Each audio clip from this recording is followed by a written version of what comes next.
Welcome everyone to another edition of Meet the Visionaries podcast, sponsored by the MIT Center for Real Estate.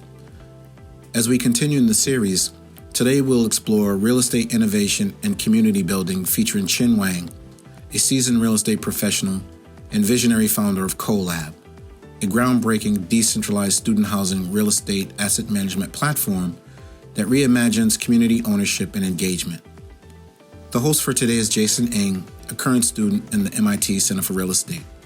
So without further delay, Jason, Qian, the airwaves are yours. Hello, everyone. Thank you for joining us this morning. My name is Jason Ng, and I'm a Master of City Planning and Real Estate Development student at MIT. I'm also working with the MIT Sustainable Urbanization Lab, where I'm joined now by Denise Delory, Industry Liaison for the MIT Center for Real Estate. We're here today to kick off a discussion with Qian Wang. Qian is a real estate investment, development, and asset management professional with 20 years of experience across China and the US. He's worked with partners including Warburg Pincus, GIC, the Korea Teacher Pension, and Vanka. He's also a serial entrepreneur and the founder of Collab, a first-of-its-kind decentralized student housing real estate asset management platform that encourages the community to own, invest, and manage their own properties. Qian holds a Bachelor in Architecture from Tsinghua University and is also an alum of MIT with Masters in Architecture and Real Estate Development. Welcome to the show, Qian. How are you feeling? Hi, Jason, everyone. Thank you. Thank you for having me. Absolutely. So for our listeners, could you start off by just introducing what Collab is and what's the big picture and where did you find an opportunity for innovation? Sure. Yeah. Well, I founded Collab Home in the US in mid-2022. Really, I took a full advantage of the COVID pandemic. However, in this crisis, I found that it's a great opportunity for me to rethink everything I have done in the real estate industry, also in China market, and to see what are the fundamental or the root causes for the serious problems that I have encountered over the years. The idea is really about how to fundamentally change the way real estate asset investment management is done. If you look at each problem, right, you try to attack, solve each problem at the time. To me, that's the surface. However, when you encounter enough number of problems, there has to be a root cause. There has to be a systematic, approach to it. So that was my goal, to find the root cause and to see how to take advantage of this timing, right, the technology, and also my professional skill and experience to hopefully solve that, to deal with the root cause. Yeah, that's the kind of the fundamental idea. Right. Opportunity of innovation really, I think there are two. One is that this industry has been running in a very traditional way, which is very frustrating. However, at the same time, that presents a great opportunity. Right. The second is especially during and after COVID pandemic, we see the quick advance of technology. That's where presents opportunity how to take advantage of the technology today to create a disruptive value to this industry. I see. Could you just clarify a little bit more which problems you believe like Collab is solving? Just for our listeners' background. Sure. Yeah, we focus on value-add income-producing asset investment management. In this, let's call it a system or a value chain, right? Yeah. As we all know, it has different aspects in this value chain. Let's start with investment. These days we have so many intermediaries in this investment. Right. Yeah. Yeah. For example, you have GP, right? You have GP in the GP. You have placement agent. You have FA. This is the way that now the current investment is done. So as someone who really who work hard on their money, right, to make money, and in order for them to invest their money, let's say $50,000, into a piece of property, a commercial property or income producing, asset, it goes through a number of layers. Right? That's how it's done. And then on the operation side, we all know, let's say if you're a owner of a real estate property, commercial property, you need to hire property management companies, right? The property management company needs to put together a organization structure where you have the property manager, leasing manager, operation manager. So it's all there. So this is the traditional organization of the value chain, and also the organization of the company. However, there's nothing wrong. If you look back, there's a reason for this organization to exist. Right. It's really about building the trust. Think about it. If someone who has the money, right, how can the person build the confidence to put the money into a piece of real estate? That's why there are so many intermediaries, right? Right. They have to find the people they trust, and that group finds the group they trust. So that's why there are so many layers. And the property management side is the same, right? In order to manage so many tasks on a daily basis, you got to create an organization. So that's why there are property managers who can oversee a number of tasks at different levels. And then there's a leasing manager who focuses on leasing. However, there are also a lot of tasks, even just within the leasing. So that's why there is a current value chain existing out there, and the organization structure out there. So that's I think I make it wrap it in a pretty at a high level, right? This is what we're experiencing, right? So if you want to start a real estate asset management company, you need to find money. You need to find the private equity, and they're the GP. Actually, they're not the actual investor. If you think about it.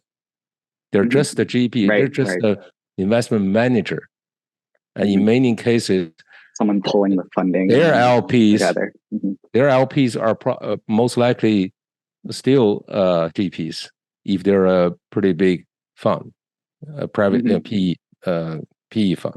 Yeah, so that's how that's how it works right now. Yeah. Right. So as you're describing it, the traditional structure has a lot of layers, and there's a lot of inefficiencies that might be introduced as a process that we're trying to streamline here with Collab. And in the process, we're perhaps peeling back some of those layers so that the community is more in touch with the actual product as well. There's not as much of that. We're building the direct, right, the peer-to-peer solution. We call ourselves the Uber in real estate. That'll be much easier to understand, right? Uber is for the transportation. We are building the same, applying the same concept or methodology to build a solution in real estate for real estate industry. Right, and that is pretty revolutionary. I don't know that many companies are trying to look at real estate in the same way. Yeah, I don't know how many people got the same amount of pain I have experienced. That's why. Right, no pain, no gain. That's the old saying. I hear you there. So along those lines, could you talk about how those changes have impacted the tenant experience and the community dynamics within the Collab managed properties? Sure. Before that, let me give you just one sentence to have people and the audience understand what Collab is all about. Right? We are building a community-centric business management system that vertically integrates all the aspects in real estate investment and asset management value chain. That's our objective. Yeah. So the way we apply technology, basically we're reforming or rebuilding a organization. I borrowed a concept called DAO, DAO, from the technology world. Right? It's a decentralized, autonomous organization. So I need to give you a little background before I can share with you the experiences that our users are having. I treat business as a engineering exercise. It's business management. So I call it business engineering. MIT is an engineering school, right? So let's be more engineering. It's a system. Business management is a system, right? So in this system, we have three roles we have to deal with: investor, and the second is tenants, right? They are the ones who pay rent, who help generate income. The third in the current value chain is the manager. So how to fundamentally optimize the system performance? You see a lot of prop tech solutions which are trying to improve, right, each aspect of the value chain based on the current system. My goal is to disrupt the system. So one solution is to, when you have three substance working together, or subjects working together in the field, is an engineering exercise. Okay, what if we eliminate one subject and we let the rest two subjects accomplish the tasks or the goals that eliminated subject can do? So here we're trying to eliminate traditional manager subject, and to let the investors and tenants, carry out the task or the tasks that the traditional managers do. Because so far I haven't figured out how to eliminate investors, how to eliminate tenants. So basically, how can you get income without tenants? I'm not saying that. I'm just saying that I haven't figured out. Yeah, but this is my little exercise. Yeah. So with this in mind, we create a system where we can allow on the investment side, we can allow our direct, actual investors, right? Investors who actually put up the money from their pocket to participate, or to directly participate or invest in a specific property, not just portfolio. Because when you have a portfolio, you have to have portfolio managers. But what if I don't have portfolio? We allow each investor to directly invest in each specific property, and they can build their own portfolio if they want. So again, if they build their own portfolio, they are acting as a GP, right? Right. So they're taking over what the traditional GP was doing. That's what I just said. So you pass on that task, you eliminate the GP, the manager, and you let the investors be their own manager. However, we need to build a system to provide the information and the tools and knowledge for them to do it, and they can do it. You have to trust our investors. They are now able to have the most transparent information at a single property level, right? And they can easily place their investment in any property at any amount above minimum they want, and they can go back, to look at to review their investments, right, at any time. On the tenant side, the trick about having so again, we want our tenants to manage their space. That's the idea. Yeah, we have so many tenants, right? The key to this solution is how to have our tenants who have no experience in property management, right? Who got we are now doing student housing, so they have free time, they have flexible schedule, they have free time, they want to make money, and they're very very open-minded, right? And the key is how to let them participate, how to provide the system that can give them the good user experience. That's the question. So the answer is we use technology, right? With our professional knowledge, we break the tasks into very small pieces, small enough that nobody needs to be trained to get onto the task. And these tasks are organized professionally so it can perform, the property management. Right. And can you provide some examples of what those tasks might be? For example, in leasing, right? There are so many aspects in leasing. You have to create a listing. You have to, determine the price. You have to clean up the unit to get it ready for showing. You have to have someone, to do the showing, showing the unit to prospective tenants. You have to do the lease, the lease agreement preparation. Move in, move out. There are hundreds of tasks. A lot of parts. Yeah. Yes. Now let me ask, what's the most critical part out of all this in order to achieve the successful leasing? Now, I'm the professor of MIT. I mean, I would say, the experience of showing a prospective tenant is extremely critical. Bingo. You got it. Okay. So the showing, that 20 minutes really is the most critical. Okay. Well, it makes the biggest impression. You got an A already on this one. Okay. The next question, in the ideal world, who would be the most desired person to show this vacant unit to prospective tenants in the ideal world? The person who knows the most about the property. So who will be the person who knows about it? The person who's lived in it before. Okay, you got A+. Yeah. I have been asking this question to probably over 100 people. Nobody has ever missed answer. Nobody has ever said, okay, I don't know the answer, or gave me the wrong answer. No, none. It's a no-brainer. It's a common sense. However, when you work on you're trying to find a solution for any common sense, it's the hardest. You got it. So this is exactly what we're doing since 2021. We offer our current tenants the opportunity to show the vacant units in the building they're living in, even sometimes the building in the community, right? They don't live in, but it's all managed by Collab. We offer them $200 to $300 for each successful lease. It doesn't matter how many times of showings. So you know what? They really want to get this thing leased with one showing. Yeah. Right. Yeah. Now, how to let them, carry on the task conveniently, right? Just seamlessly, and how to let them get paid right away.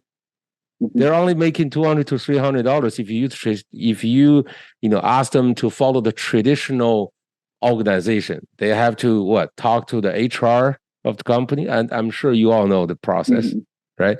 And wait like 6 months, a year just to get your $200 payment. Then I feel bad for you, right? So if even take 1 week after the job is done, it's all about coordination and management. So they only get paid. For example, we have so many tasks that only takes them take them 1 hour, less than 1 hour to finish, and they get paid $30 per hour. I was told it's even better than the assistant professor at MIT. That's what I was told. But so they shouldn't be going through a complicated, complex process in order to get $30 compensation. We have to use technology, right, to build a very efficient process for them to get $30 paid, maybe a few seconds or a couple minutes. That's what we're working on. Yeah. So that's so you asked me. I use the showing in the leasing process to demonstrate how we can get our tenants involved and how to make sure they have a very good user experience, to get that $200 or $30 or $200 paid. Yeah. Right. Could you talk about, where your properties are located, across the country or across the world? Sure. Well, in the U.S. market, we focus on student housing, real estate asset class, like I said. And at the moment, most of our properties are in UC Berkeley market. And we do have one property in Boston and one in New Brunswick, New Jersey. The reason why I decided to acquire two properties in those two markets really was to test our system. Now, I believe this is a better way to go into new markets. So I decided to test it. In other words, we can only own one property. We can still manage this property, daily operation with this system. And in the traditional way, you have to achieve certain economy of scale in order to get into a new market, in order to be able to afford, hiring a professional property management company or building your own property management team, right, for leasing and the daily operation. So in Boston, for example, we only have probably about 10 tenants. It's a small property. We always have 1 to 2 tenants who are willing to help us, to be our community pros. We call them community pros. We call them CPs. Yeah, we always, at any time. And currently, just in the past couple of weeks, we have 2 tenants staying in our property in Boston who helped us to finish the annual inspection of the building. We do the statement of building annually to make sure all the functions are working correctly, right? So we provided them with a checklist. It's a very professional checklist. They managed to answer all the questions with the pictures, showing the defects or showing the normal condition. You think about, they told me literally, I had a lot of conversation with our tenants in order to build this system. They said, "Oh, Qian, we can do a lot of work that the so-called professional management team can do. Right. We don't want the strangers to be in our property. Let us do it." So, I feel the kind of sense of community, investment, involvement in this process. We do have tenants who are also our investors on our crowdfunding platform already. Yeah. Yeah. Could you talk about how in these different geographies, if you face that with the tenants or investors in these properties, Berkeley and Boston? Yeah, real estate is a local business. We all know. But one thing is common: the concept of community in this country. They have to help each other. They have to become a community, right? A team, and also in the religious world too, right? You have church, people go there every weekend it's a community. So the concept of community is a root in this country. That's why my little exercise is so easy in this context. So again, we need a right. I always say, for any business, you need 3 things in the order of timing, location or market, right? And team or partnership in a broader sense. So this is the perfect, I think, market or place to try to build a community in any industry, to me. Yeah. So this is one thing in common to me. Yeah. And of course, with this, and we do face the challenges. For example, the different local regulations. We have to figure out those in different markets, right? And how can you design Collab to be flexible enough to accommodate those differences then, just through the structure of the platform itself? Okay, accommodating the differences is one approach. Ignoring the differences is another. Okay, right. I always ask, why does the government, right, the local government, come up with all these regulations? There has to be a reason. I don't think they have nothing to do. They're trying to build and maintain a good order in that society. As long as we have a good intention, but the way to build and maintain the order could be different these days from the old days. So they built all that system, the local regulations, based on what they had in the old days. How about now with the technology, right? How we can still achieve the same goal with a different approach. In other words, we can build our own regulation. I'll give you an example. In Berkeley, at least in Berkeley market, they require that when your building is more than a certain number of units, you got to have a on-site manager. The person has to live in the building. I don't have it. but don't sue me. Don't sue me. Okay, don't tell the government yet. I don't have it. Okay. So I broke the rule. However, why did they require this? Because they want, when you have enough, more than in a certain number of units, you need to make sure that, because there will be a Someone chance can be of, responsive. yeah, responsive to the problems, because there will be more problems, right, coming out, and there will be more urgent problems. That's the reason to have that rule. So now, what if I have suddenly over 100 tenants who can help each other? Why do you need that person? And that person needs to be on vacation too. That person needs to sleep. We can always use our technology, the simple technology, right, to send. And let's say when we had that situation all the time, right? When then we send out a asking for help notice to all the tenants in that building. Hey, who can help this unit to solve this issue? We give them the clear instruction. So I just show you, instead of trying to accommodating all the rules, we may have to challenge the rules, or just understand the rules at a different level, and then we find a different solution to achieve the same objective that rule is trying to help to achieve. Mm-hmm.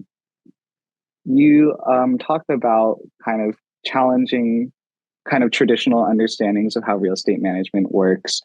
But when it comes to bringing your platform to a larger scale, like, how did you manage to overcome that kind of resistance or skepticism just to get your product out there in the first place? The key is about first of all, our commitment, or my commitment, right, to this solution. I'm a serial entrepreneur. I'm a hands-on person, right? Because I have to follow what MIT taught me, to connect my mind with my hand. So that's exactly what we're doing. Is, as the founder, I actually started by calling our tenants, even without the technology solution yet. I just call my tenants, say, hey, would you be interested in this? Surprisingly, I immediately got 2 to 3 tenants who were interested. And that's how it started. Yeah, very simple. I think what you're speaking to is just the nature that real estate is still very much a relationship-based business practice at the end of the day. It's a people-based practice. And kind of going back to that idea of how getting communities, getting the people involved in the process, crowdfunding has been, a large topic across real estate, and your platform is handling it a specific way. Like, how do you feel like you fit into that larger conversation on crowdfunding within real estate? That's a very good question, because I'm a real estate guy, and I had no idea about how technology works. Whatever we're doing right now is to enhance, or to build and enhance a human relationship. Especially on the investment side, it's all about trust, right? So how to build a trust? We have now over 9,000 members, less than a year, and we have over I think 600 investors already. So how to build a trust using all the technologies? That's the goal. It's not about how to make the data more precise, how to generate the right data. That's secondary, I realized. Yeah. So back to your question, we focus on the communication, right? That's the most important part for human being, and also to deliver what they need. It's not to present what we need. No, that explains it very well, and kind of the focus and the mission of Collab. I wanted to transition a little bit to more talking about you and your career path. The part of this podcast is really to help aspiring students and entrepreneurs to learn from some of our alumni and from people doing incredible things in the field of real estate. So Qian, could you tell us more about how your educational background through MIT, through spanning both architecture and real estate development, how that's influenced your approach to your career? Why do we, go through the education, right? To get A's on our exams, right? To pay the high tuitions. Why? I mean, I'd hope that we're all striving to build some skill sets that provide some value to the workforce and to ourselves. I'm not saying, I knew the answer from beginning. I'm just sharing with you after all these years of experience, right? What I have realized I want to share with younger generations. So again, I want to, if nothing else, I want to share with everyone here, the young audience, is that, okay, yes, try as hard as possible to learn what you don't know or you're willing to learn. At the same time, try to spend time with yourself. Try to understand yourself better based on the knowledge, based on the skill set you learn, in order to be a happier person, valuable, individual to the society. So to me, it sounds like use your education to inform your knowledge, your background, and from that you can sense where your true intuition lies, where you see the gaps yourself, and where you can contribute. Yeah, so I think that don't just try to get things done or try to learn this. Well, you have to ask why, and then spend time to understand yourself better. In a way that each individual has his own way, right, to understand themselves. And I think that's a really insightful note to leave off on. Do you have any closing remarks you'd like to share with our audience, or ways we can look out for updates, or for ways we can support your efforts?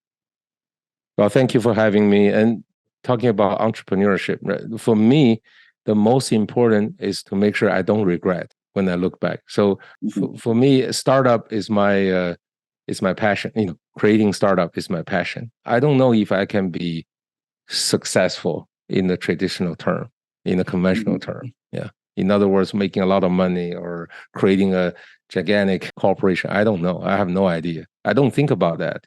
But I do want to make sure when I, put this together systematically, I got to started. So I want to encourage everyone here, again, based on what you know, right, what you have experienced, follow your own feeling. Don't follow other people's path. Don't try to be Elon Musk after reading his bio. On the contrary, try to be a better of yourself, the better of yourself after reading after all the knowledge that you can get. Yeah. Because this world, unfortunately, is so noisy. At the same time, our brain hasn't evolved that much, hasn't been developed that much. That's where the disconnect, and it is where the opportunity is at the same time. Yeah. So thank you so much for taking the time to speak with us today, Qian. Well, thank you again. I appreciate it. What a fascinating discussion. Thank you, Qian, for sharing such valuable perspectives and experiences that can redefine the future of the industry.